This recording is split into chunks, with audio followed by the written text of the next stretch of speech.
Добро утро официјално. Како е на Златибор, дали ни е постудено, иако ти си ни планинско дете исто како мене, научени сме јас и ти на овие пониски температури, може би добро ќе ни дојдат, ни недостасува.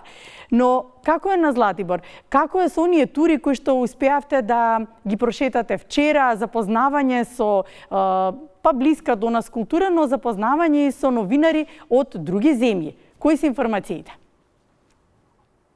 Да, добро утро, еве, само јас ќе морам малку да станам. 9 степени имаме во Златибор, вчера имавме прекрасен сончев ден, ама што значи планина? Еве морам да покажам само, денес е тмурно и вистинска есен.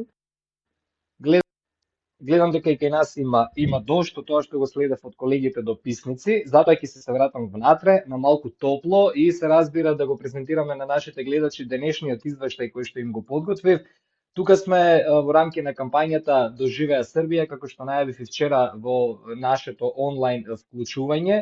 Имавме убав и успешен, продуктивен ден, навистина со голем број на материјали кои што ги снимивме за нашите гледачи и сето тоа ќе биде направено во форма на еден убав подол прилог. Оваа кампања, само да подсетам на кратко, се спроведува со цел и во пресрет на Експо, што ќе се случува во Белград, се спроведува со цел да се доближи Србија и до странските, до регионалните, но и до домашните туристи на еден поинаков аспект. Затоа и ние сме во Златибор на покана на туристичката организација на Србија, за да всушност ја покажеме неговата уникатна позиција кога станува збор за туризмот. Тука имате природа, имате модерна архитектура и навистина имате голем број на атракции кои што може да се искусат. Тука е се разбира и инфраструктурата, но и богатото културно наследство. Одам поред да не одзема многу време. Вчера посетивме 3 места. На мој изненадување видов голем број на македонци, на туристи токму на сите од нив.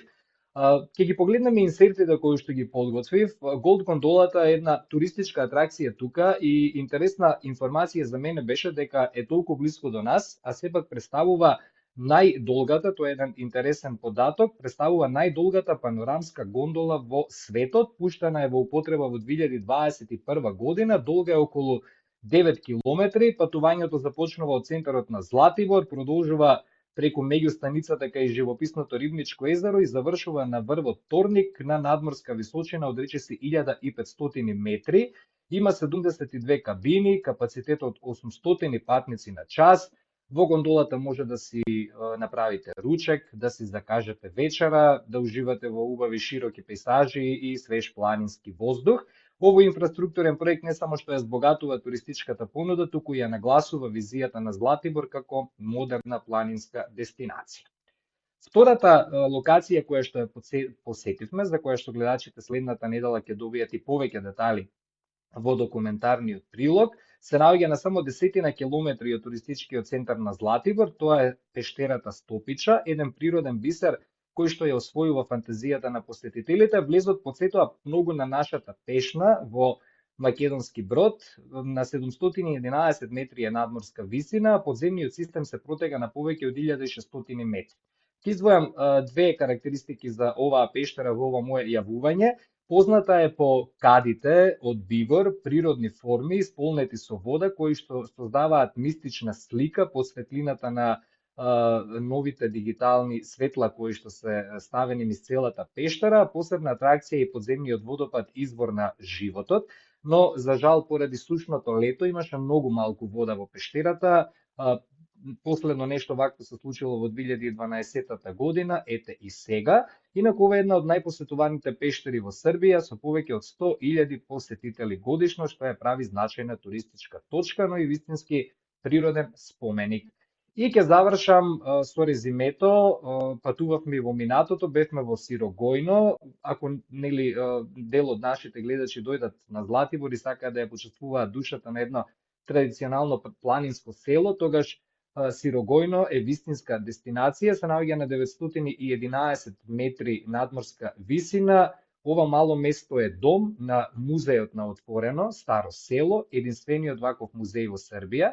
Се наоѓа на површина од 5 хектари, има над 50 објекти, од кои 32 се дел од постојаната музејска поставка.